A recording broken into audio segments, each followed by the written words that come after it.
Bien, mes chers amis, alors on continue les cours concernant les dynimes de Tisha B'Av et de la période Ben Hametzarim. Juste avant, signaler que ce cours est dédié à la Refoua Shelema de Adonenu Moreno Verabenu Rabbi Yoshiaou Pinto Bar Zari. D'un côté, c'est le petit-fils de l'arrière-petit-fils de Baba Saleh, et de l'autre côté, il est issu de l'illustre famille Pinto. Donc ce Srutavot Yaren Barado, au Barad Kol Mishparto, qu'Akadosh Baruch Hu lui envoie une refoua shelema, ve Shomar Dai le Issurim Shelo. Amen, Ken Yeratson. Alors, déjà pour que ce soit clair, on a parlé de 3 périodes qui vont nous séparer du Shiva Asar Betamuz à Tisha B'Av. On avait expliqué dans le cours précédent que les 3 périodes étaient plus difficiles au fur et à mesure qu'on se rapprochait de Tisha B'Av. La première période, c'est celle que nous vivons actuellement, qui est celle de Ben Hametzarim, à partir du 17 Tammuz jusqu'à Tisha B'Av. On a expliqué dans mon premier cours les lois. La deuxième période, elle commence à partir de Tisha B'Av, de Rosh Chodesh Av jusqu'à Tisha B'Av. Alors le nouveau mois est le mercredi, si je ne me trompe pas, 22 juillet. Donc à partir de mercredi 22 juillet passé, c'est-à-dire que le mercredi 22 juillet, c'est Rosh Chodesh, on a continué à manger de la viande. À la fin de Rosh Chodesh, donc le soir, on arrête de manger de la viande, et à partir du 23, on ne mange plus de viande et on ne boit plus de vin, et on rentre donc dans la période plus difficile. On va arriver après, Be'ezat Hashem, à la 3e période, qui est celle qui est encore plus difficile, qui est celle de Shavua Shehalbo Tisha B'Av, c'est-à-dire la semaine où commence Tisha B'Av. Cette année, je l'ai expliqué donc dans mon cours précédent, ça va être encore beaucoup plus dur que les autres années, car Tisha B'Av tombe un jeudi, et donc on a toute la semaine avec des dynimes qui sont très stricts, et ont commencé le dimanche 26 juillet, si je ne me trompe pas. Dimanche 26, lundi 27, mardi 28, jeudi 29 Tisha B'Av. Et vendredi 30, c'est considéré aussi pour certains dynimes comme Tisha B'Av. Donc on ne se relâche pas. Donc on ne verra, on va dire, de relâche au niveau des lois de deuil qu'à partir de vendredi dans l'après-midi, Be'ezat Hashem ou Bishorato. Donc maintenant on va parler du Shabbat Hazon. Pourquoi on l'appelle Shabbat Hazon? Tout simplement, comme je l'expliquais dans mon cours précédent, il y a 3 haftarot qu'on a l'habitude de lire entre Shiva Asar Betamuz et Tisha B'Av, et une des parashiot, la dernière, c'est celle de Hazon Yeshayahu Ben Amotz. C'est les 2 Nevi'im qui ont énormément prophétisé sur la destruction du temple, qui sont Yeshaya, bien sûr, Isaïe le prophète, et bien sûr le maître des maîtres, celui qui a souffert le plus, qui a été maltraité par des rois impies, et que Akadosh Baruch Hu a protégé, qui aurait pu être tué plusieurs fois, jeté en prison, martyrisé le prophète Jérémie, Yirmiyahu Navi. Donc on a l'habitude de lire la Haftara de Yeshayahu, et elle s'appelle Hazon Yeshayahu Ben Amot. C'est pour ça que le Shabbat s'appelle Shabbat Hazon. Alors, Shabbat Hazon, comme tous les Shabbatot, on ne fait pas de deuil, il n'y a pas de signe de deuil pour le Shabbat, ni au niveau du manger, ni au niveau des habits. Alors, on a l'habitude de mettre des habits normaux, et on ne fait pas de différence avec les autres Shabbats de l'année. Il y en a qui n'ont, comme je l'expliquais, qui ont l'habitude de ne pas manger de viande le Shabbat. C'est pas interdit de ne pas manger de viande le Shabbat. Il y en a comme nous, par exemple, dans la zone espagnole, du côté de mon père, on a l'habitude de manger du poulet. Il y en a qui mangent des chlères, de la viande frite. Il y en a qui ne mangent pas, qui mangent que du poisson. Voilà. Et il y en a qui ont l'habitude d'acheter de la viande avant Shabbat et de la faire frire pour manger ce qu'on appelle chlères. Il y en a qui mangent pendant le Shabbat la viande normale sans qu'elle soit frite. Au matirim lishhot lichvot Shabbat kodem ehel miyom hashevi'i. Et on autorise la shechita. Bon, chez nous, la shechita, malheureusement, il n'y a plus beaucoup de juifs. Donc, il n'y a plus malheureusement beaucoup de bêtes. Les grandes semaines, c'est 14-15 bêtes pour toute la communauté. Là, dans le cas qui nous occupe, je pense que les shohatim vont s'arrêter, comme je l'ai dit, à partir de Rosh Chodesh Av, et il n'y aura plus de shechita. Si il y a besoin de viande pour ce Shabbat, alors il n'y a pas d'interdit d'égorger jeudi avant le Shabbat de Hazon.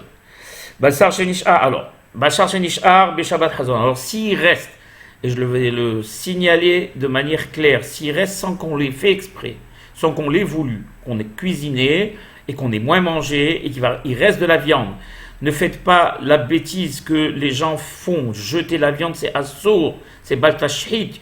Moi, je connais des gens qui ont vidé leur frigidaire de viande tarie, c'est-à-dire de viande fraîche, et qui l'ont jeté à la hamana. Il faut jamais faire ça. C'est pas même le hametz de Pessah, on le cache, alors qu'il est assour, et on sait qu'on est hayavim karet. Al ahad kama vekama, quand il s'agit, si on le mange bien sûr. Al ahad kama vekama, quand il s'agit de viande où il n'y a pas mirikaradin d'interdit, donc on ne jette pas la viande à Manalitzlan. On a le minhag de ne pas la consommer à partir de Rosh Chodesh, à partir du lendemain de Rosh Chodesh, mais on ne la jette pas. On a vu ça qu'on jetait de la viande. Donc maintenant, si on a cuisiné pour Shabbat, Hazon, et qu'il reste de la viande, qu'est-ce qu'on fait avec cette viande? Mais si on l'a pas fait exprès, c'est pas qu'on ait fait les malins, qu'on cuisine en plus pour qu'on se retrouve avec de la viande supplémentaire et qu'on la garde et qu'on la mange après. Qu'est-ce que nous faisons dans ce cas-là? Puisque le Shabbat Hazon, bien sûr, vient après Rosh Chodesh, donc on n'a déjà plus le droit, c'est parce que c'est Shabbat qu'on mange de la viande. Qu'est-ce qu'on fait? Alors, il y en a qui ont l'habitude de la manger à Seouda Reverit, c'est-à-dire la Seouda de Melave Malka, celle du samedi soir, et il y en a qui ne veulent pas et qui la donnent à manger aux enfants, voilà, aux petits-enfants. D'ailleurs, c'est Rabbi David Rovadia qui le dit aussi Rabbi Baruch Avraham Toledano. Il y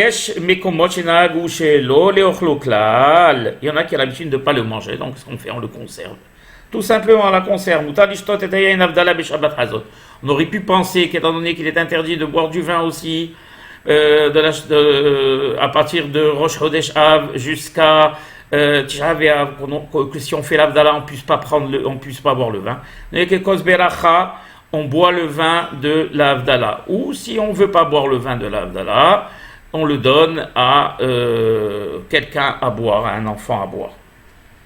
Mais il n'y a aucun interdit à ce qu'on boive le vin de l'Avdala.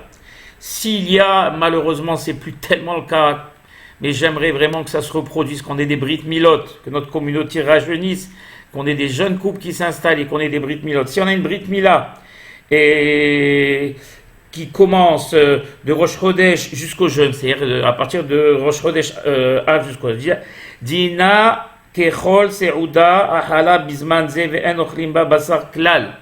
Alors, voilà, encore une, comment dirais-je, une mahloquette entre ce que dit Rav Ovadia Yosef et ce que disent nos hachamim à nous. Encore une fois, nos hachamim sont influencés. Ici, c'est Rabbi Yitzhak Amar qui le dit. C'est-à-dire que nous, dans cette Seouda de Mila, on n'a pas l'habitude de manger de la viande. Mais j'ai lu que pour certaines Mizrahim, par exemple, eux, ils mangent la viande comme c'est une Seouda de Mitzvah, on mange la viande. Alors, chacun selon ses habitudes. On va faire bien sûr le Kiddush. Pendant la Mila, on a le droit bien sûr de boire le vin du Kiddush. Même pendant la Seouda, hormis le vin du Kiddush, si quelqu'un boit du vin pendant la Seouda, on a le droit de le boire. Alors bien sûr, le Baal Brit, le papa de l'enfant, le Sandak et le Mohel, ils ont le droit de mettre des habits, ce qu'il y avait Begadim Levanim, blancs, ou l'istaper, se coiffer, se couper les cheveux, l'Ikhwad Abrit. Du Rosh Chodesh jusqu'à la Shavua chez Halbo. Mais si la brite elle tombe Shavua chez Halbo, donc à partir de dimanche, en l'occurrence 26 juillet, jusqu'à Tisha B'Av, là, on n'a pas le droit de se couper les cheveux. Donc vous voyez encore une fois, plus on se rapproche de Tisha B'Av, plus les dinim sont durs. C'est comme les dinim de Avelut. Plus on s'éloigne du décès, et moins les dinim sont durs. On a le din du Onen, on a le din du Shiva Yamim, on a les din du mois et on a les din de l'année qui sont différents. כאשר חלה ברית מילה ביום ראשון בשבוע שעל בו תשעה באב, אין לבעל הברית להסתבר ביום שישי. Si la Brit Mila, elle tombe le premier, donc dimanche, le premier, ביום ראשון בשבוע שעל בו תשעה באב, le premier jour de la semaine, Tisha B'Av tombe un dimanche, on n'aura pas le droit de se couper les cheveux Beyom Shishi, donc le vendredi. Alors, les dinim de la veille de Tisha B'Av, en ce qui concerne ce qu'on appelle la Serouda Mafseket, j'avais expliqué que la Serouda Mafseket, Me'ikaradin, dans le Talmud, Me'ikaradin, c'est la seule Serouda, on n'avait pas le droit de manger de la viande et de boire du vin, malgré le fait que nous, les Chachamim, ont interdit de ne pas boire du vin et de ne pas manger de viande à partir de Rosh Chodesh. Rappelez-vous bien, à partir de Rosh Chodesh Av, jusqu'en Rosh Chodesh Av se termine, on n'a plus le droit de boire du vin et on n'a plus le droit de manger de la viande. Là, qu'est-ce qu'on fait? Quel genre de plat on fait pour cette Seouda qui va nous permettre de commencer le jeûne? Alors il faut bien comprendre une chose, que beaucoup font des erreurs graves. On n'a pas le droit de manger deux différents plats. On n'a pas le droit de manger. Si par exemple quelqu'un il fait des œufs durs et des œufs au plat, il les mange, eh bien c'est péché, il n'a pas le droit de le faire. Ça s'appelle deux différents plats. S'il fait le même genre de plat, mais un plat plus épais que l'autre, c'est les mêmes ingrédients, c'est considéré comme deux plats. Tout ce qui est légumes et fruits, tout ce qui est légumes et fruits crus, ça c'est pas, il n'y a pas de problème. Mais quand on parle de tafshil, c'est-à-dire quelque chose qu'on fait cuire ou bouillir, ce qu'on a l'habitude de faire par contre, et je vous donne la recette, c'est de jeter des œufs sur des petits pois et de mélanger le tout. Ça c'est pas considéré comme deux plats. Voilà. Alors, on va voir tout ça, et bien sûr les fameuses lentilles, il y en a qui jettent les lentilles et qui mettent des lentilles, qui jettent les œufs dessus, qui mélangent le tout. Ça, c'est ce qu'on a l'habitude de manger. Pourquoi les lentilles? Parce que la lentille est un légume qui n'a pas, quand on prend la lentille, il n'y a pas d'ouverture. C'est pour ça qu'on mange, que les Avelim, nous mangent la lentille, pour deux raisons. Parce que c'est un légume qui est rond, et malheureusement, c'est ce qu'on appelle la roue tourne, le galgal, il est rosaire. Un jour, on est en haut, et malheureusement, après, on est en bas, on n'est pas éternel. C'est pour ça qu'on mange la lentille, et aussi parce qu'elle n'a pas de fente. La lentille, ce légume n'a pas de fente. Et le havel, malheureusement, il n'a pas de bouche, il ne peut pas parler. Donc c'est une des raisons pour lesquelles on mange des lentilles. Et c'est le plat qu'on mange à qui ça fait mal les lentilles. Il y en a qui mangent des petits pois et jettent des œufs dessus. Boire, manger autant de fruits qu'on veut, des légumes crus, ça, il n'y a pas de problème.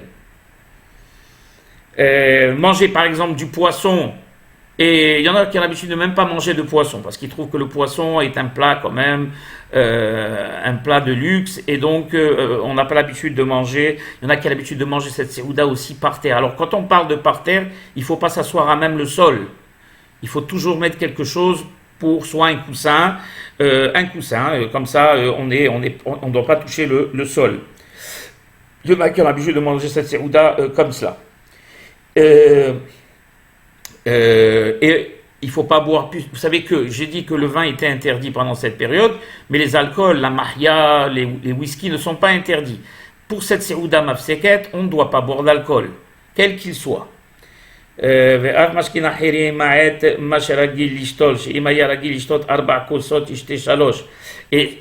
si par exemple il a l'habitude de boire, il aime bien le coca, il a l'habitude de boire 5-6 verres, alors il faut qu'il boive toujours un verre de moins. Il faut marquer la différence en un mot.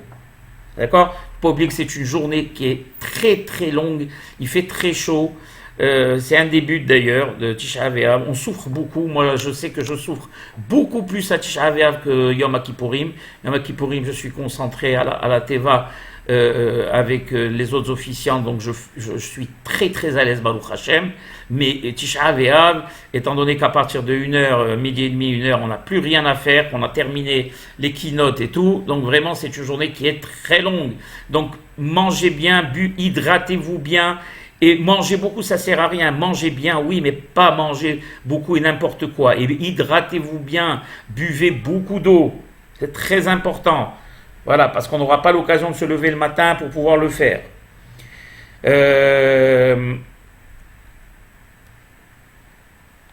Je vais sauter parce qu'on a encore beaucoup d'autres de halachot. Assur les vaches achtemine gdera had, avec un ou davar shekach ou der bishulo kol hashana. Ça c'est un. Shletab shilim chez un hiluk ben anecha kemot sheuhai, vache anecha kemot. Par contre, si par exemple on décide de manger un légume, et ce légume on le mange de deux manières, qu'il soit cru et on le fait bouillir, c'est considéré comme de plats. Donc il ne faut pas faire ça comme ça. Les produits bouillis ils sont considérés aussi comme plats.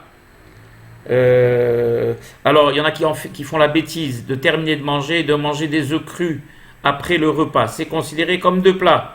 Il ne faut pas faire comme ça. Il faut que tout mélanger dans un seul plat. Comme j'ai dit, je vous ai donné la recette qu'on a l'habitude de manger. Tout ce qui concerne les fruits et les légumes, quand ils sont crus, de plusieurs sortes, on peut manger autant qu'on veut. Et on peut même les manger avec du pain, il n'y a pas de problème. Cru, hein, c'est pas la tchouk-tchouka, ça c'est plus considéré comme cru. C'est frit, c'est considéré pratiquement comme un plat. Donc si on mange quelque chose d'autre avec, c'est considéré comme deux plats. Voilà, donc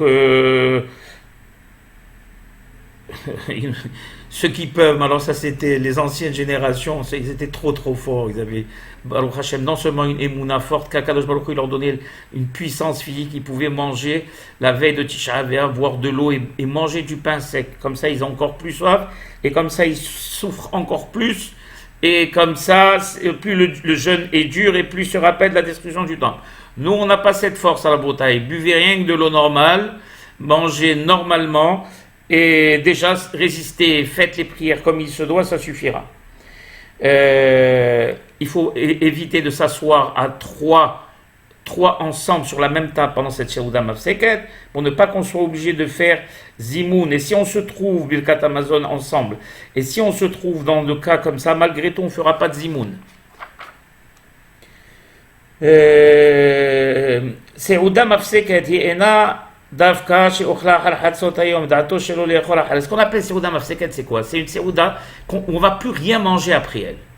Si par exemple quelqu'un il mange une Seuda à midi ou à 1h et il a dans l'idée de continuer à manger après vers 4h, 5h, alors celle de midi n'est pas considérée comme une Seuda Mafseket. À ce titre, elle n'est pas tenue par les lois dont je parle. Il peut manger tout ce qu'il veut à midi. On parle de Seuda Mafseket quand il s'agit de la dernière Seuda avant le jeûne, qu'on a décidé de ne plus rien manger après.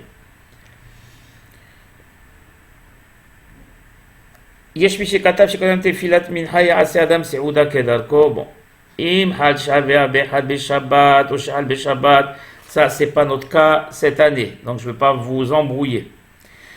Les dynimes de la Seuda Mafseket.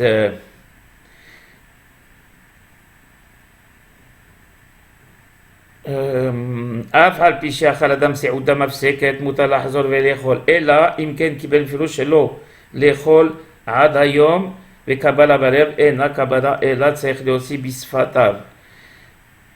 Quelqu'un qui a mangé sa seuda mafseket, il peut après s'il veut encore remanger, mais il faut qu'il fasse ce tnaï, cette condition, qu'il dise voilà j'ai mangé seuda mafseket et si j'ai faim après je remangerai. Et il ne faut pas qu'il le dise que dans la tête, il faut qu'il le prononce. Alors, à la différence des trois autres jeûnes, J'aveav les lo keyomo, c'est-à-dire ce qui est valable la journée est valable la nuit.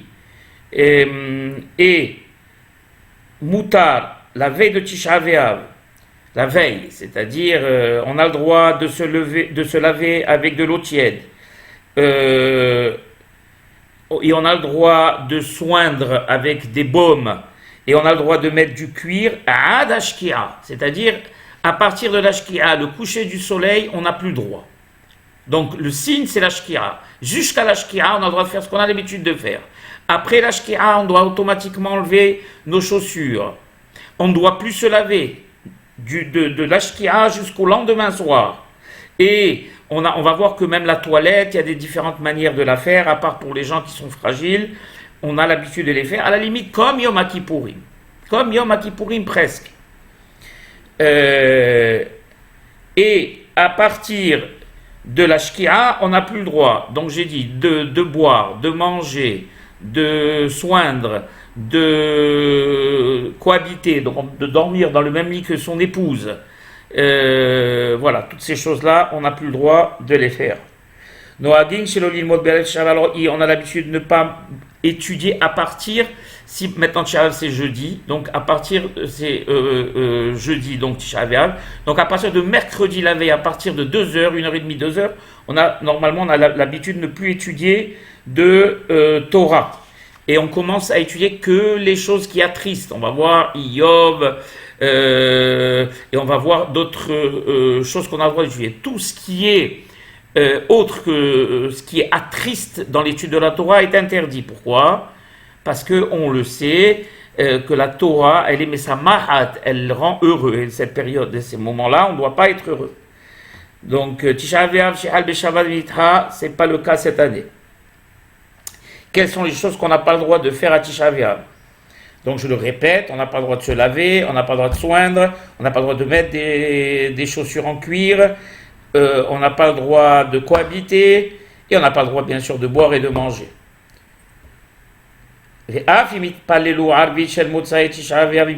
Si par exemple dans certaines communautés, en France par exemple, ça c'est pour nos chers frères français, si par exemple vous avez terminé la prière de Harvit, parce qu'en France ça tombe tard, je ne sais pas à quelle heure la sortie du jeûne, peut-être 10 heures, et à ce moment-là la personne elle sort de la synagogue, il est 8h30, eh bien il reste quand même, il n'a pas le droit de faire tout ce qui est interdit jusqu'au moment de la sortie des étoiles. Sur les Torah, on n'a pas le droit d'étudier la Torah, on l'a dit, Pikoudé Hashem Yeshalem Mesameh Elem, on le sait, que les lois de Hakadosh Baruch Hu, donc en l'occurrence l'étude de la Torah, rend heureux, donc on n'a pas le droit d'étudier. Par contre, on a le droit de lire dans Iyov, dans tout ce qui concerne Yirmia, dans les prophéties de malheur de Yirmia, et s'il y a des pesukim de consolation, on doit les sauter. Il y a une mahloquette sur ça. Nous, on a l'habitude de les lire, des pesukim de consolation. C'est encore une mahloquette entre Rabbi Shalom Messas et je crois Rabbi Obadia Yosef sur ça. On a le droit bien sûr d'étudier le Midrash Echa, dans le Megillah de Echa qu'on va lire à Tisha B'Av, et les Perushim dans les explications, et bien sûr ce qu'on a l'habitude de lire, le Perek et l'Omegalhin, dans Moed Katan, etc. Toutes les choses où il n'y a pas de simha. Alors, puisqu'on va être à la maison, il faut savoir qu'on a le droit, même si on n'a pas le droit d'étudier la Torah, quand on fait la prière le matin, alors il y a les korbanot qu'on a l'habitude de lire, il y a un seder de la prière où il y a beaucoup de choses de Mishnah et de Torah. Il n'y a pas d'interdiction à les lire, parce qu'ils font partie du seder de la Tefila. D'accord ? Tana Deveri Ishmael, etc. Tout ce qu'on a l'habitude de lire, les korbanot, le seder des korbanot, etc., comme il faisait au Beth Amikdash, tout ça, on a le droit de lire, il n'y a pas d'interdiction. Par contre, ceux qui ont l'habitude de lire Hok le Israël n'ont pas le droit de lire. Et même jeudi après-midi, à partir de midi, ils n'ont pas le droit. Toute la journée, on n'a pas le droit. Et mercredi, déjà, à partir de Hatzot Hayom, on n'a pas le droit. Voilà, il faut le savoir. De toute façon, il y a assez à lire déjà, croyez-moi, hein, Iyov, ça suffira. Par contre, le Hazan qui va lire l'après-midi sa paracha ou mercredi soir, s'il veut s'entraîner pour la paracha qu'il va lire jeudi, il a le droit de s'entraîner et de relire sa paracha, il n'y a pas d'interdit. Alors, par contre, ça c'est quelque chose que je ne savais pas et qui est autorisé chez nous. C'est on a le droit de lire les Télim, mais s'il les lit, par exemple, quelqu'un qui que ça console de lire les Teilim parce que par exemple il a des problèmes, que Dieu en préserve, ou il a une demande à faire à Kadosh Baruch Hu, une femme qui est stérile, qui a l'habitude de lire ses mizmorim, ou quelqu'un qui a quelqu'un de malade pour sa refoua chez les mains, etc., etc., il a le droit de lire les Teilim à la bataille. Il a le droit. Mais s'il les lit comme d'habitude, c'est-à-dire de manière normale, pour comment dirais-je, glorifier Akadosh Baruch Hu, ça, il n'a pas le droit de le faire. On a le droit de lire les Télim que seulement Derech Bakasha, quand on veut faire une demande à Akadosh Baruch Hu. Pourquoi ? Pour pas qu'on se réjouisse. Et si on se réjouit, on n'a rien fait du tout. Voilà. Donc là, se laver, c'est interdit à Tisha B'Av, que ce soit avec de l'eau froide ou de l'eau chaude, ou de l'eau tiède, c'est interdit. Quelqu'un qui a les mains sales, alors il doit se laver, on le sait, pour enlever le lichlour jusqu'aux jointures des doigts. Hein, donc Perek Ayadai. Ben, les pieds également, s'il a marché dans de la boue, il ne va pas rester avec les pieds dans la boue. Donc, avec de la boue, donc pour enlever juste le lichlour. Il ne faut pas juste qu'il profite et qu'il dit, tiens, par la même occasion, je vais me les tremper dans une bassine. Non. Il enlève la boue qu'il a sur les pieds. Quelqu'un qui est sorti le Chutz Mikvotrem des toilettes et qui a touché dans les endroits qui sont couverts normalement, c'est-à-dire sur le ventre. Vous savez qu'il y a ce qu'on appelle Dvarim HaMechussim. Il y a des endroits qui sont normalement couverts. Même en temps normal déjà, quand on se les touche, on est obligé de se laver tout de suite les mains. Donc là, qu'est-ce qui se passe ? Lui, il s'est touché avec les jambes Makom HaMechussim. Qu'est-ce qui se passe ? Donc il a le droit de se laver l'endroit qui est sale. Afim l'olaga bimkom atamechouzen lo yitar yada klal ela mekanha mitzoro kol davar amenake veim rotse yitpalel ben nega bimkom atamechouzen vemiglona tedjara sokishada. Ne vous compliquez pas l'existence. Vous sortez des toilettes, vous lavez les mains, hein, si c'est sale et vraiment en ce moment avec cette période-là qui est dangereuse, honnêtement, si vous devez vous les laver au savon et vous enlever toute la zohama, faites-le. Voilà. Les hachamim ne veulent pas que vous tombiez malade, surtout dans cette période-là qui est très grave de virus. Maintenant, si vous êtes chez vous à la maison, vous n'êtes pas sorti du tout. Hein, à ce moment-là, vous vous lavez les mains jusqu'au kishre etzbeotechem, c'est-à-dire les jointures des doigts, là, voilà, à ce niveau-là. Voilà. J'espère que vous me voyez, pardon, mais là, voilà. Donc aux jointures des doigts. C'est ce qu'on fait d'ailleurs le matin quand on se lève. Le matin on se lève, on fait bien sûr Netilat Yadayim, il ne faut pas oublier, on fait Netilat Yadayim comme d'habitude. Et alors après, quand on a fait Netilat Yadayim, on passe ses deux doigts sur les yeux pour enlever les saletés qu'il y a sur les yeux. Ceux qui, on le sait, qui ne sont pas bien du tout pendant la journée, s'ils ne sont pas lavés le visage à grande eau, eh bien qui se lavent le visage à grande eau. Ou si ça lui fait rien quand il s'est mis les deux doigts là sur les yeux et que ça l'a pas réveillé, ben il met de l'eau sur les yeux. L'essentiel étant de ne le faire que pour se sentir mieux et non pas pour profiter.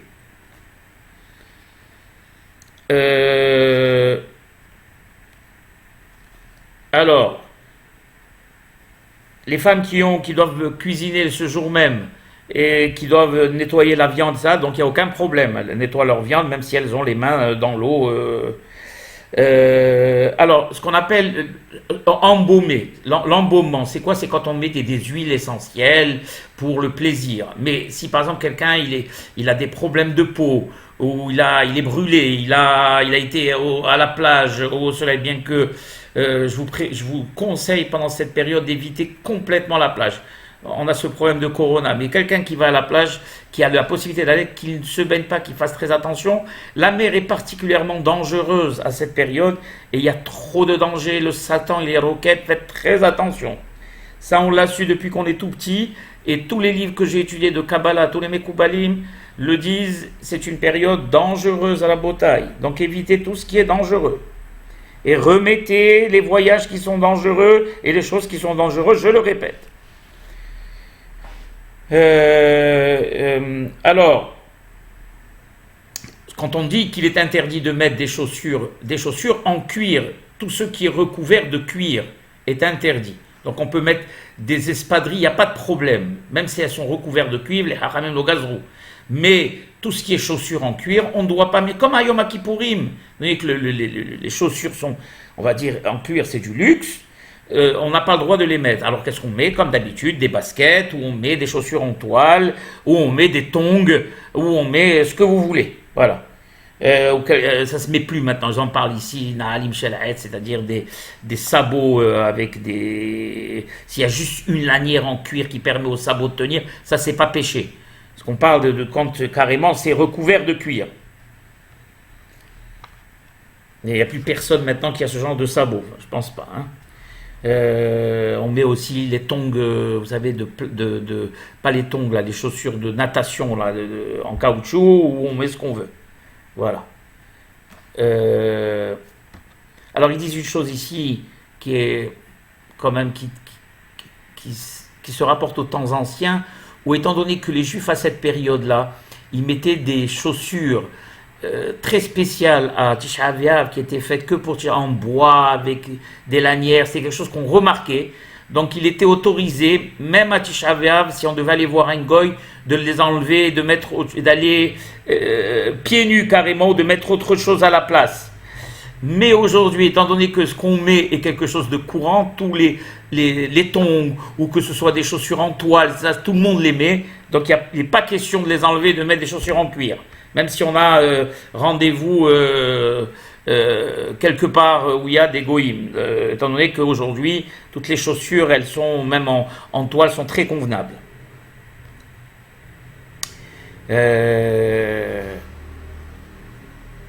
Donc l'homme n'a pas le droit de dormir avec sa femme dans le même lit à Tisha B'Av, mais il a le droit de toucher sa femme s'il touche sa femme par inadvertance.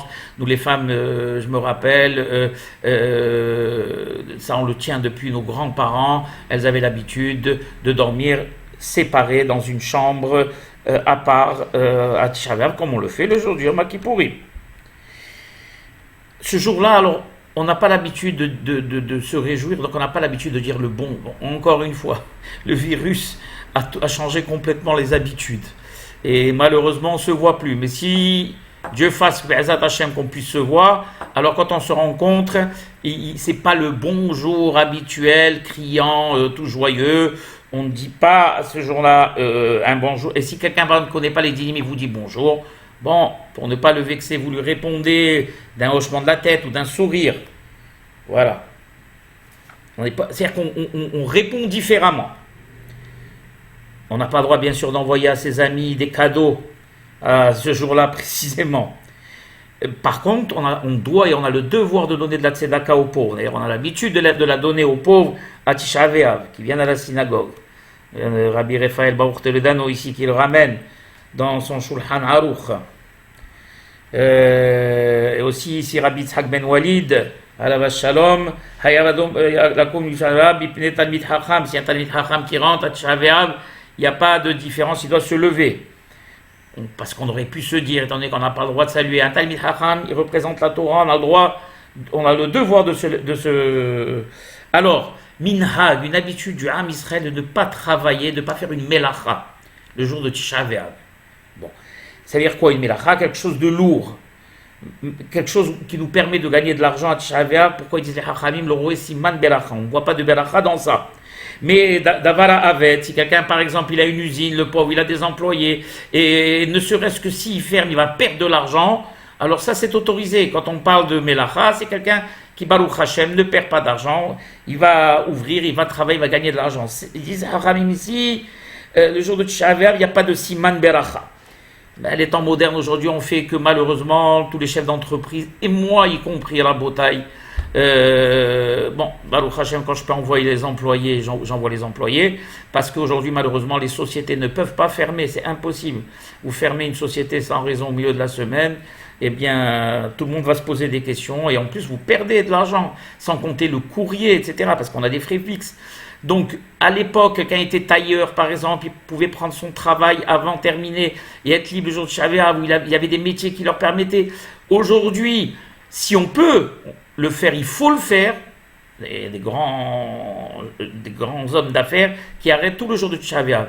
Parce que le jour de Tisha B'Av, la bataille, on ne voit pas de Siman Beracha comme le jour de Purim. Le jour de Purim, on ne travaille pas aussi. Parce qu'on ne voit pas de Siman Beracha. Ce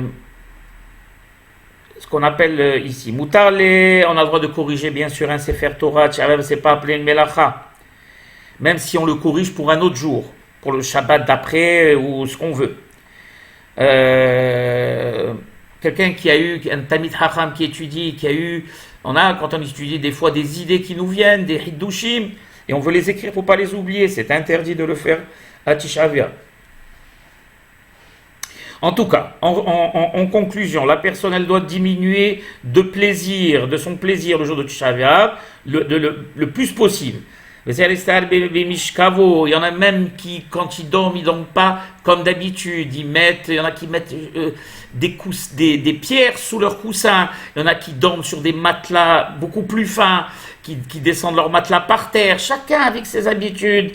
Rabotaï, pour sentir la différence entre les jours normaux et Tisha B'Av. Et tout ça, mes chers amis, c'est pas fait pour nous embêter ou c'est pas du folklore. Les Hachamim sont d'une intelligence extrême, ils connaissent la nature de l'homme. Et l'homme, quand on lui touche à son confort, on l'amène à réfléchir. Et si on l'amène à réfléchir à ce moment précis, comme son corps ne sera pas apaisé, sa tête commencera à travailler. Et quand sa tête commencera à travailler, et elle saura que c'est Tisha B'Av, alors elle prendra un livre sur Tisha B'Av, elle étudiera, elle verra pourquoi le temple a été détruit, etc. Elle se plongera dans l'histoire de Tisha B'Av, et elle regrettera que le temple n'ait pas été construit, et elle sera mitzta'eret, comme ils disent les Hachamim, kol hamit abel al Yerushalayim. C'est-à-dire que normalement on aurait dit Yiskevir ebe simhata. Tout celui qui s'endeuille sur Jérusalem a le mérite tout de suite et voit tout de suite sa simha future. Ça veut dire quoi? Ça veut dire que normalement on aurait dit il verra puisque c'est dans le futur. Non, juste à partir du moment même où il a commencé à être mitztaher, il fait partie de ceux qui assisteront à la joie. Malheureusement, ceux qui ne sont pas mitablim à Yerushalem n'auront pas le privilège d'assister à la joie et à la reconstruction du temple. Les femmes enceintes et celles qui allaitent, elles jeûnent à Tisha B'Av. Et comme le jour du Yom Kippourim, même si dans les autres jeûnes elles sont exemptes, le jour de Tisha B'Av, dans la mesure du possible, si le docteur l'autorise, si elle peut, elle doit jeûner à Tisha B'Av. Une yoledette, celle qui vient d'accoucher, qui est pendant ses 30 jours. Un malade, à qui le médecin a demandé de manger. Ils n'ont pas besoin d'évaluation. Hein. On doit leur donner à manger sur place. Voilà. Regardez comment nos Marocains, nos Hachamim étaient durs. Ils disaient que pour la yoledette, elle n'avait pas le dîne de 30 jours. Pendant les 30 jours, même si Tisha tombait pendant ces 30 jours à elle pouvait manger. Le Hachamim disaient que même déjà à partir de 7 jours, des 7 jours après son accouchement, elle pouvait jeûner à Tisha B'Av. Une femme qui vient d'accoucher, même si elle se sent faible, même après ses 30 jours d'accouchement, elle est à 40 jours d'accouchement, elle doit manger. Encore une fois, Rabotai, la Torah et les mitzvot ne sont pas là pour nous faire du mal ou nous rendre malades. C'est même assourd de se faire du mal et de se rendre malade. Il faut faire ce que la Torah ordonne, c'est-à-dire quand on est en bonne santé, Baruch Hashem, quand on a la possibilité de faire, on n'a pas le droit de ne pas le faire. Par contre, quand on est malade ou quand on est faible et que ça va entraîner des complications qui nous permettront plus de faire de mitzvot comme il se doit, alors il faut manger. Bien sûr, manger, quand on dit manger, c'est pas se servir les plus beaux plats parce qu'on a le droit de manger. Manger ce qu'il faut pour rester en bonne santé.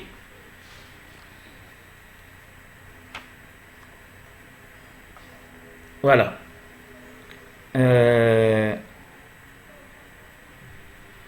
Tout ça, ça ne nous concerne pas, donc je saute. Oui, ça c'est important. Un cholé, un malade, qui doit prendre des médicaments réguliers. Il y en a qui sont malades du cœur, il y en a qui sont... Qu'est-ce qu'il fait à Tisha B'Av? Il a le droit de prendre ses médicaments. Mutalo la karta mafilu beyom tisha b'av vekal vahwa bish'arat sumot. Bien sûr, dans les autres jeûnes, on ne parle pas. Mais à Tisha b'av, il a le droit de prendre ses médicaments à la condition qu'il n'y ait pas un bon goût. En général, ce genre de médicaments, il n'y a pas un bon goût. Et alors, chez un aliem hiyuv beracha en lahmir bahem. Adam, sheochel b'tisha be'eter kegon hole ou ilele de torshir al yamim seichim laskir naham bebirkat amazon betoch rahman. Alors, ceux qui mangent à Tisha b'av, celle qui vient d'accoucher, le hole, etc., il y a dans la birkat amazon de Tisha b'av, naham, un paragraphe qui est pour Tisha b'av. Il faut le lire. Même si on a mangé, il faut le lire.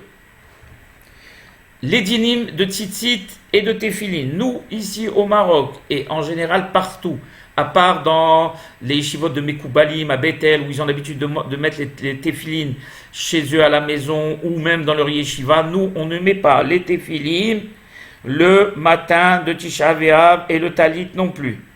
Voilà. Juste le talit katan sous les vêtements. Pourquoi? Parce que c'est un jour triste, douloureux et dur, et il faut qu'on ait le cœur brisé. Or, les téphilines, c'est haute, c'est le PR, c'est la magnificence. Donc, on ne va pas venir avec la tête haute et les téphilines et le talit, alors que c'est un jour où notre temple a été détruit. Donc, à Minha seulement, on met le talit, on met les téphilines et on fait la beracha aléhem, et c'est l'habitude de tout le monde entier, et même Eretz Israël, à part certaines, et même Maran, il a cette da'at, il est posé comme ça.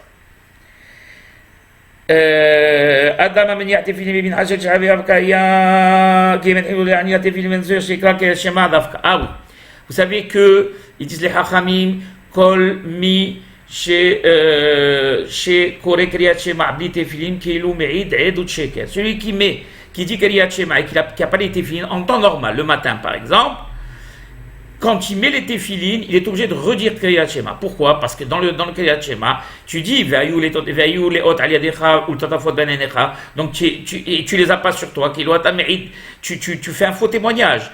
Alors maintenant on se pose la question, si moi maintenant le matin, j'ai déjà fait bien sûr le Kriyat Shema, mais j'étais obligé de les dire sans téphilin, donc il n'y a pas d'interdiction. Aminha, maintenant, quand je vais les mettre, est-ce que je dois dire Kriyat Shema? On ne dit pas Kriyat Shema Aminha. On n'est pas obligé de dire Kriyat Shema Aminha, et on n'est pas Me'idim Eidut Sheker, Hazve Halila, même si on ne dit pas Kriyat Shema quand on a mis nos téphilin.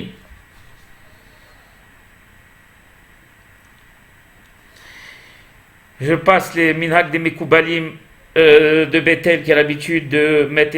D'ailleurs, ici, on dit que c'est pas bien que ces Mekoubalim les mettent à la synagogue. Pourquoi?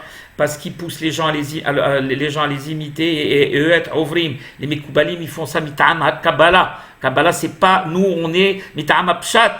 On a nos raisons à nous qui sont simples, qui sont des raisons apparentes. Eux, ils le font mitor Kabbalah, pour certaines raisons. Eux, ils les comprennent, ces raisons. Nous, on ne les comprend pas. Alors, qu'est-ce qui se passe? Quand ces Mekoubalim, ils mettent, on n'a pas, nous, ici. Mais quand ils mettent, ou bien je ne les connais pas, ou quand ils mettent leur téphilines à la synagogue, les gens, ils les voient, ils les imitent. Donc, il ne faut pas le faire. Il vaut mieux mettre les téphilines, même pour les Mekoubalim, chez eux, à la maison. Et une fois qu'ils les ont mis, ils sortent et ils vont faire la prière avec tout le monde.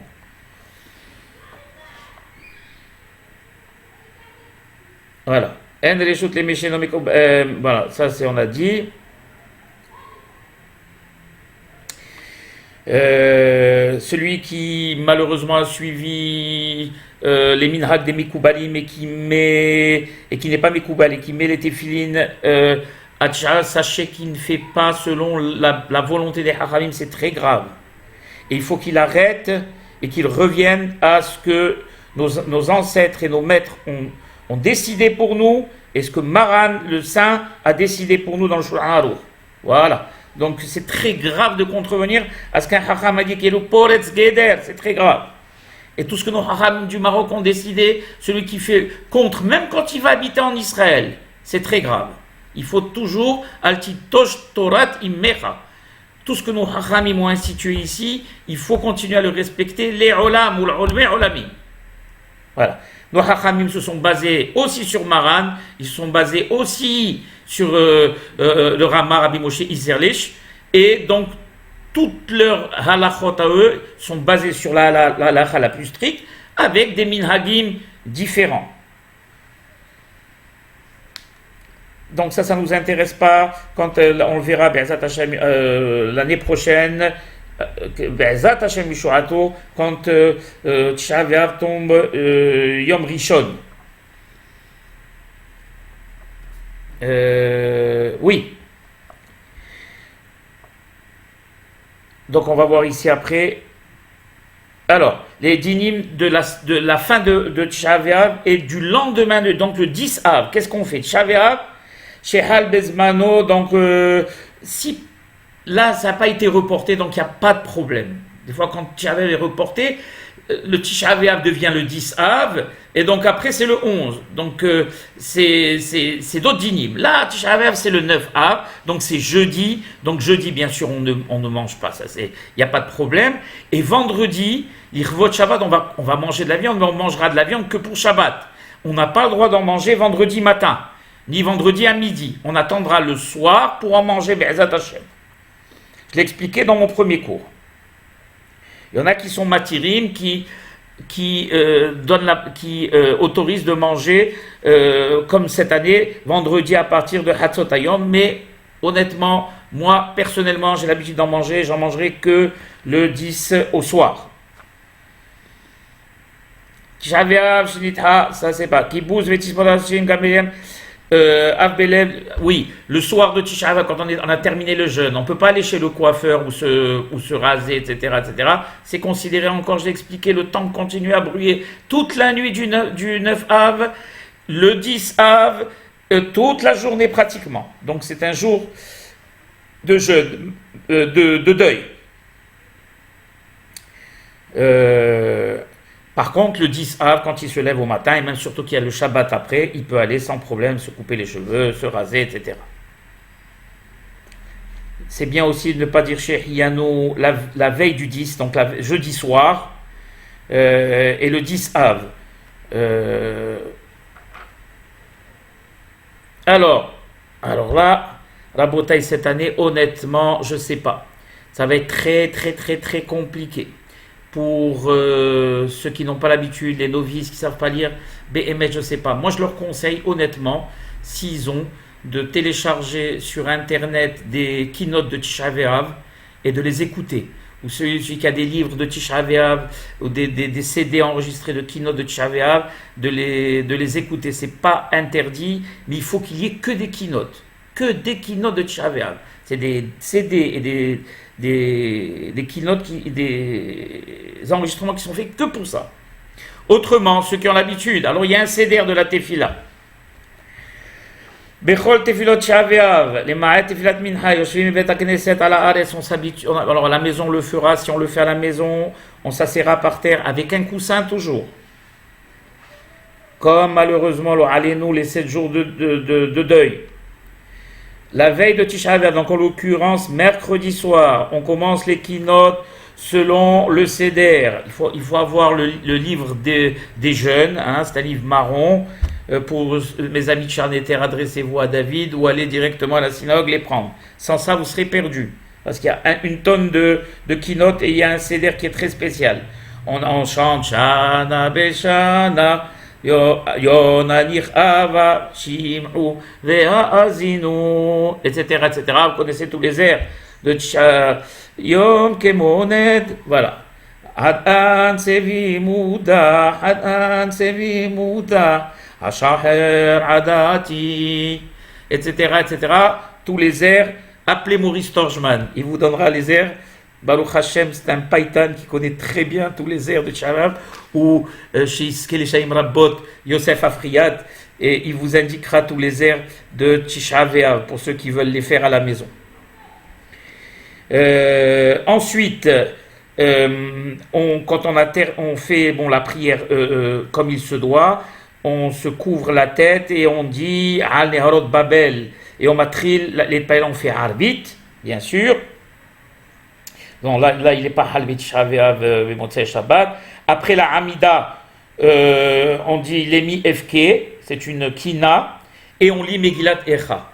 Echa Yash Vavadad, Aira Batiram, etc. Et on lit tout ce que c'est qu'a écrit Irmia, le prophète, sur Jérusalem. Bon, là, il n'y a pas de Kaddish, bien sûr. Ensuite, on annonce, bien sûr, ça fait combien de temps que le temple a été détruit. On dit, bon, à la fin de la Megillah d'Echa, j'ai oublié de dire, on dit Hashivenu lechaven Hashuv Hadeshem Yukalem, on dit 2 fois pour terminer sur une parole de réconfort. Après la Megillah, on lit aussi Belel Zeif Kayun, c'est une kina, d'accord? Il y en a qui continuent, c'est qui ont le courage et le cœur de le faire. Et ensuite, on fait Ubal Tzion, bien sûr, et on commence directement par Ve'ata Kadosh. On ne dit pas Anizot Beriti, parce qu'il ne faut pas oublier que Tisha B'Av, il n'y a pas de Tahanunim. Parce que les Hachamim, les Nevi'im nous ont promis que tous ces jeunes-là se transformeraient en fête. Donc c'est considéré comme une fête. Malgré ce deuil-là, c'est considéré comme il y a des dinim de fête. Donc il n'y a pas de Tahanunim. Donc ça j'ai oublié de le dire. Et on commence directement par Ve'ata Kadosh. Et on annonce combien ça fait Van Ahinu Bet Israël, etc. etc. Je saute tout ça. Dans le Shahrit, ah oui, quand on se lève, on ne dit pas chez Asali Kol Sorchi dans les Birkot HaShahar, d'accord, parce qu'on ne met pas de chaussures en cuir. On met, bien sûr, on fait le Shahrit sans talit et tefillin. Et quand on arrive à Shem Melech, à la place de dire la Mnatsé Bingyot Mizmoshir, on dit Al Nerarot Babel. Dans le livre, tout est marqué, vous ne pouvez pas vous tromper. Et on commence avec la Kina, Eftah Pileodot, et Sabekolma, Ari Shahag, etc. Après, on continue Baruch She Amar, les Psuke des Imra. Et à la place de Aziashir, on a l'habitude de dire Shirata Azinu, la paracha de Moshe Rabbeinu. La tfila de Hamida Bimkom Nakdisha, bon, on n'a pas de Kdusha, il n'y a pas de Birkat Kohanim, ça on a, etc. Qu'est-ce qu'ils disent ici? En Omrim Kaddish B'Sativilat Hamida, et il faut suivre bien et après on commence les keynotes, juste après la Hamida, Velet Shafer Rumi, on cherche une keynote Lifna Minhag, il y en a qui mettent aussi de la cendre sur la tête, et les skera, etc. Toutes les keynotes. Parce qu'il y a une certaine. Nous, on n'a pas le sefer, donc il n'y aura pas le problème d'une certaine heure à partir de laquelle on peut sortir le sefer. Enfin, je ne sais rien à la bataille. Peut-être que Be'ezat Hashem Mishurato, à partir de là, les choses changeront, mais pour l'instant, c'est comme ça. On ne fait pas bien sûr de Tahanouim et de Selihot, je l'ai dit, parce que Tchala s'appelle Moed. Donc. Avant, on va dire la paracha, même si on est chez nous à la maison. Donc on peut le dire, Echali Efke, Akum Bemar Nafshi, sont les keynotes qu'on lit avant la sortie du Sefer Torah, même si on ne fait pas sortir le Sefer Torah. Comme on va lire la Torah, et c'est bien de les lire, ces keynotes. Etc., etc. On sort le Sefer Torah, nous on ne va pas le sortir. Et qu'est-ce qu'on va lire comme Haftara? On va lire la Haftara, la paracha de Tisha B'Av et la Haftara après de Tisha B'Av. Vous verrez tout ça dans le livre. Dans la paracha, c'est bien sûr Kitolit Banim, c'est la paracha de Devarim, Dalet, Perek Dalet, Rafé, jusqu'à même, du Passouk 25 jusqu'au Passouk 40. Et la Haftara, c'est Yirmia, c'est Asof Asifam. Asof Asifem. Avec bien sûr l'air de Tisha B'Av. Voilà, tout ça, ça ne nous concerne pas malheureusement, parce qu'il n'y a pas de Olim. Alors, après qu'on sorte qu'on ait terminé la prière, eh bien, on a l'habitude d'aller au Bet Akvarot. On avait vu ici pour demander à nos défunts de prier pour nous. Voilà. Et on ne fait pas de tzidouk, étant donné que c'est considéré comme un jour de Moed. Tefila de Minha. Alors, Minha, on fait avec, bien sûr, les tefilines, les tzitzit. Et avant de commencer la prière de Minha, on dit Eretz Hafet Nedahaïr. que le Rivash a écrit. Enfin, tout est marqué dans le livre. Moi, je vous le dis, mais après, on fait les parashiot, dans Kadesh Likol Bechor, parce qu'on n'a pas mis les téphilines le matin. C'est une paracha qu'on lit pour les téphilines et les tzitzit. Et Vaïdaber. Donc, il ne faut pas oublier de les dire. Hein? Kadesh Likol Bechor. Et c'est pas considéré comme un limoud. Donc la paracha c'est Vaïhal, c'est la paracha qu'on a l'habitude de lire pour les tzomot. Et on fait la haftara. Cette fois-ci, Shuvah Israël. Hein? Voilà. Alors, à la Amida de Minha, à la Beracha de Boné Yerushalayim, on ajoute Nahem, Hashem, Et, Avelet, Sion, etc., etc., etc.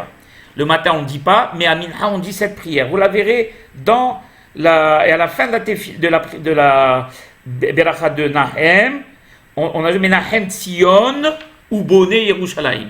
Il y a encore une mahloket ici entre Rabbi de Yosef et Nochacham Imanu, parce que le Rabbi de Yosef, il dit, je crois, Menahem, Sion, ou Binyan, Yerushalayim. Tandis que ici, nos Hachamim, ils disent ici, Menahem Tzion ou Boné. Alors pourquoi il y a cette mahlouket? Parce qu'il y en a il y a Rabbi Yosef qui est Rochesh qui dit qu'on est Mesaimi Mishtaim, comme s'il y avait deux berachot, parce qu'on dit Menahem ou Boné. Et les Hachamim disent, nos Hachamim disent qu'il n'y a pas de hashash, et on peut terminer la prière en disant Menahem Tzion ou Boné, Yerushalayim. Pourquoi? Parce que c'est deux qui sont la même chose. Et qu'est-ce qu'on dit dans cette beracha? On dit Menahem Tzion ou Boné. Menahem, c'est-à-dire qu'il va consoler Israël et il va construire Jérusalem. Et étant donné qu'on a de Nehama que dans la construction, donc c'est deux choses qui sont une en réalité. C'est ça que nos Chachamim disent qu'il n'est pas Hoten Mishnayim. Voilà. On enlève les téfilines après la Hazara et on fait il y a les pesouki de Nehama. Voilà. Et on a l'habitude, bien sûr, de faire le kiddush de la Levana. Alors de chez nous, on la fera, si on n'a pas cette chance, on va au balcon et on fera le kiddush de la Levana.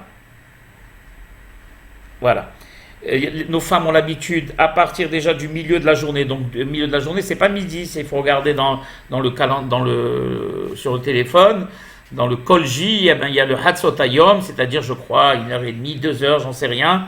Et à partir de là, nos femmes ont l'habitude de laver à grande eau la maison. Il ne faut pas les en empêcher. Pourquoi? Parce que exactement à ce moment-là est né le Melech HaMashiach. Comme ils disent les Hachamim, Akadosh Baruch Hu, Makdim Refu'a la Maka. Il donne toujours le médicament avant de frapper, avant de la plaie. Et donc la Refu'a, tout ça c'est quoi? C'est la naissance du Mashiach. Donc avant qu'il détruise déjà le temple, Akadosh Baruch Hu avait prévu que le Mashiach naîtrait à ce moment-là. Voilà, et c'est fait en plus pour redonner de la Emouna et renforcer les Juifs dans cette attente du Mashiach. Il y en a qui ont l'habitude, bien sûr, de préparer des gâteaux, et c'est une bonne chose pour la fin du jeûne. Et il y en a qui ont l'habitude de mettre déjà la veille. Alors, par contre, il y en a qui ont l'habitude de mettre des habits neufs la veille de Tisha B'Av, donc en l'occurrence mercredi. Il ne faut pas faire ça. Voilà. On mange des gâteaux à la sortie de Tisha B'Av. Mercredi soir, on ne met pas d'habits neufs, même si c'est considéré comme une fête, c'est un deuil. Par contre, jeudi soir non plus, j'ai expliqué. Et vendredi, Irvot Shabbat, vendredi après-midi, on pourra faire ce qu'on voudra. Voilà la bataille. J'espère que vous avez bien compris les dynim, et que je vous souhaite, Be'ezat Hashem, d'abord, on va tous souhaiter Tzom Kal U'Mu'il pour tout le monde, qu'Akadosh Baruch Hu il ait pitié du Ham Israël et qu'il nous fasse sortir vraiment de mois difficiles qu'on passe. Peut-être que c'est le prélude justement à la venue du Mashiach. Plus c'est dur, plus il y a de l'obscurité et plus la lumière viendra. Mais à chaque fois disent les Hachamim que la Géoula ne point que. Pourquoi ils disent les Hachamim que, vous savez, qu'avant qu'il y ait le soleil qui sorte le matin, qui se lève, la nuit c'est le moment où la nuit est la plus noire. Pourquoi? Eh bien c'est exactement comme la Géoula. Avant que la Géoula, c'est-à-dire l'équivalent du lever de soleil arrive, eh bien malheureusement les épreuves sont les plus dures et les plus difficiles. Eh bien, gageons Be'ezat Hashem que ce soit nos dernières épreuves, et qu'Akadosh Baruch Hu yarham aleinu, al keilatenu, al am Israël, ahenu. S'il vous plaît, Be'ezat Hashem, soyez unis, arrêtez que Dieu en préserve, de vous taper les uns sur les autres. La mahloket, je l'ai expliqué dans mon cours précédent, n'est justifié en rien. On peut discuter Béchalom, les Shem Shamaïm, chacun donner ses idées, mais malheureusement, ce qui se voit sur les forums n'incitera pas Hakadosh Baruch Hu à nous envoyer le Mashiach. Même si on se targue d'être les défenseurs et de défendre la communauté, on a les moyens de le faire autrement. Dans la Kedusha, pas avec Nivul Perahaman al-Itzlan, avec des mots de Shalom et intelligents, et compatissant, et qu'on peut écouter même si les suggestions elles sont pas dites avec virulence, si elles sont basées sur les Shem Shamaïm, sur la volonté de faire le bien du Kahal, et quand quelqu'un d'intelligent les acceptera, les captera. On n'a pas besoin d'utiliser la violence comme on voit malheureusement. On est une petite communauté, on est plus nombreux. Et pour que Akadosh Baruch Hu il ait pitié non seulement de nous, mais de tout le Ham Israël, restons unis face à l'adversité. Et Akadosh Baruch Hu, je suis sûr, il y a la Ham Aleinu, que ce soit le dernier Tisha B'Av, ou peut-être qu'il n'y ait même pas Be'ezat Hashem de Tisha B'Av. Pourquoi ne prions-nous pas pour que demain Be'ezat Hashem soit déjà la Géoula, et que le Mashiach vienne, et qu'il sonne le chauffard, et qu'on assiste au miracle qui met Yetziat Mizraim Erenu Niflaot, comme à la sortie d'Égypte, des miracles beaucoup plus grands, Be'ezat Hashem. Je vous aime à tous, je pense beaucoup à vous, et souhaite de vous voir très bientôt. Amen.